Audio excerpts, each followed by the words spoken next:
네, 안녕하세요. 마린코스트입니다. 저희가 한 5월 중순쯤이었어요. 저희 수조 중에 하나를 리세팅하는 영상을 보내드렸습니다. 지금 벌써 7월이니까 거의 50일 정도 지난 상태거든요. 그래서 오늘은 50일이 지난 현재 상태의 모습을 한번 보여드리려고 해요. 일단 이 수조는 다시 수정을 하면서 아크로포라 위주의 탱크를 만들기로 계획을 했습니다. 그래서 기존에 살고 있던 물고기들 그대로 살고 있는 상태에서 락을 변경을 하고 아크로포라를 잘 키우기 위한 스타일의 락으로 변경을 했어요. 아무래도 아크로포라를 잘 키우기 위한 락이라는 건 결국 수류가 잘 통할 수 있는 그런 형태를 만들어 주는 거고요. 그래서 수류가 잘 통할 수 있도록 브랜치 락을 사용을 해서 변경했던 모습 지난 영상에서 확인해 드렸고요. 자, 오늘은 저희가 현재 어떻게 유지를 하고 있고 어떤 모습이고 자세하게 설명을 드리려고 합니다.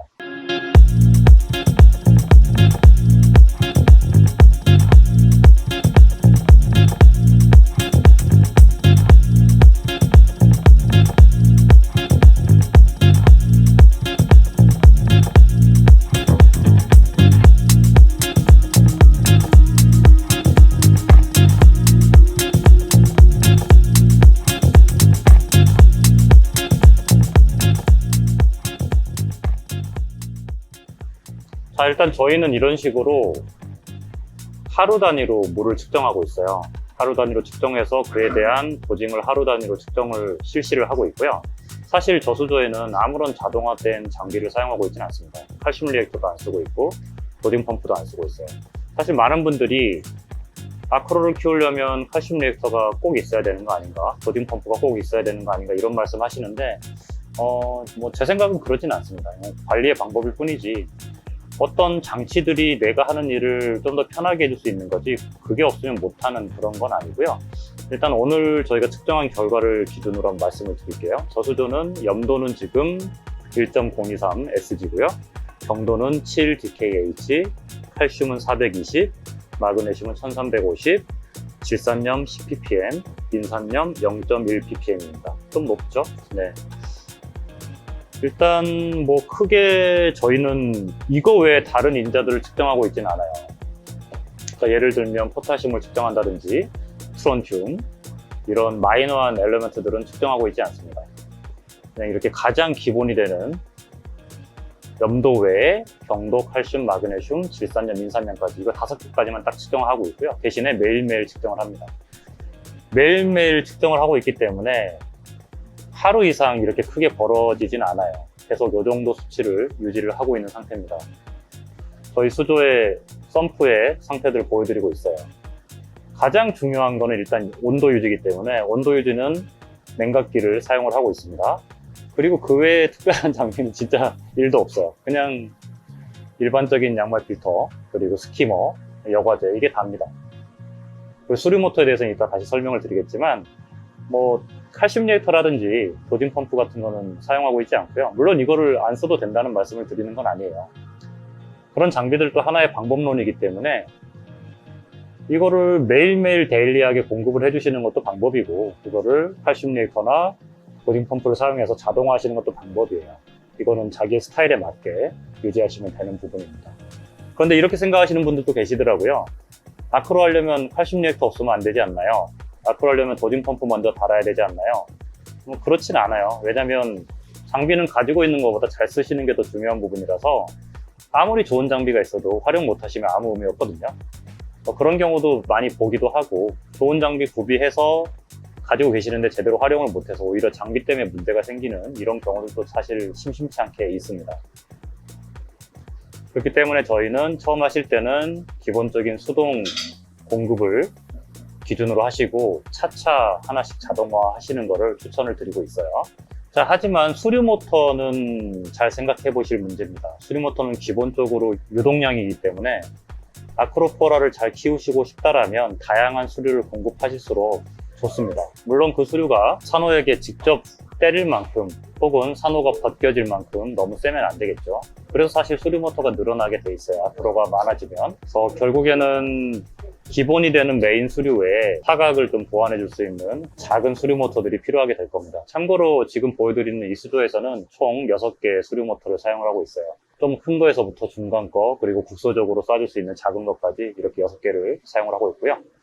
이렇게 사각 수조를 기준으로 봤을 때 맨 뒤쪽 2개, 측면 쪽 2개, 그리고 이렇게 밑에서 쏴주는 거, 이렇게 2개를 해서 6개가 물이 돌아가고 있습니다. 자, 현재 이 수조는 지금 조명은 오펙을 쓰고 있죠. 오펙 아틀란틱 조명 2개를 쓰고 있고요.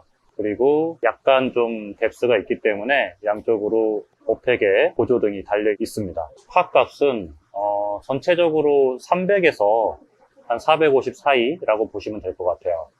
그에 맞게끔 조명의 강도나 위치를 선정을 해서 조절을 해서 프로그램 해놓은 상태고요. 수조 전체 높이가 70cm인데 한 20cm 이상 디스플레이 되도록 락은 쌓여져 있습니다. 그래서 가장 산호를 아크로포라를 놓는 가장 최하단의 높이는 한 20cm 정도라고 보시면 되고, 거기 기준으로 봤을 때 파값이 한 300 정도 나오는 그런 상태예요.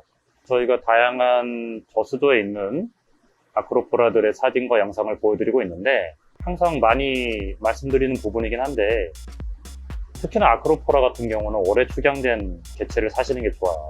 이 수조도 대부분의 개체들은 작은 프렉 사이즈입니다. 아마 이 부분도 점차 바뀌어 나가고 있다고 보시면 될 것 같아요. 예전에는 큰 덩어리를 한 번에 사서 수조를 채우는 그런 느낌이 강했는데, 요즘에는 뭐랄까, 이 수조를 한 번에 채운다기보다는 작은 거를, 내가 원하는 작은 개체들을 하나씩 배치해 가면서 장기적으로 만들어가는 그런 분들이 점점 많아지는 것 같아요.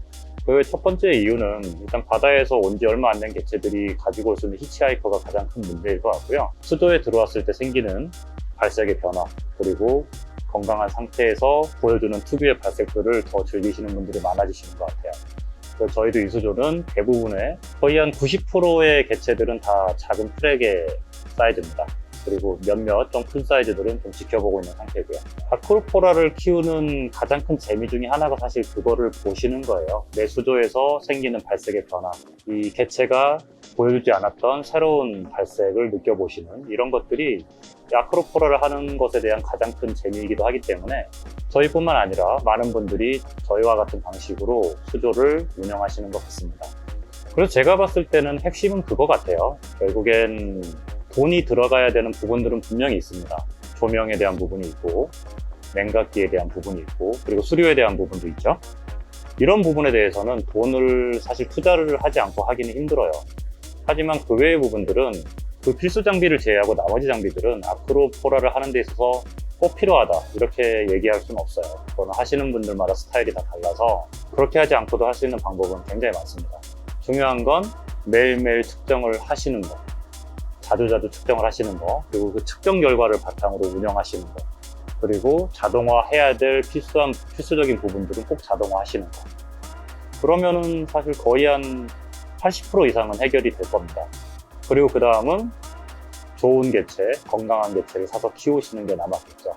네, 일단 오늘 시간에는 이렇게 저희가 새로 리셋했던 수조의 50일 후의 모습 정리해서 보여드렸는데요. 이번 영상을 기획한 가장 큰 이유는 어렵지 않다라는 말씀을 드리려고 한 건데, 이게 어렵지 않게 느껴지시는지는 잘 모르겠습니다. 아무튼 제가 하고 싶은 말씀은 필요한 부분이 있고, 꼭 필수적인 부분이 있고, 꼭 해야 될 일이 있다는 얘기예요. 그것만 잘 따라오시면 거의 다 해결되는 문제라서 그렇게 어렵지 않게 즐기실 수가 있다라는 말씀을 드리고 싶습니다. 자, 그럼 오늘 저희가 준비한 영상은 여기까지고요. 오늘 영상도 도움이 되셨으면 좋겠습니다. 자, 그러면 저희는 또 다른 영상으로 또 다음 시간에 찾아뵙겠습니다. 시청해주셔서 감사드립니다.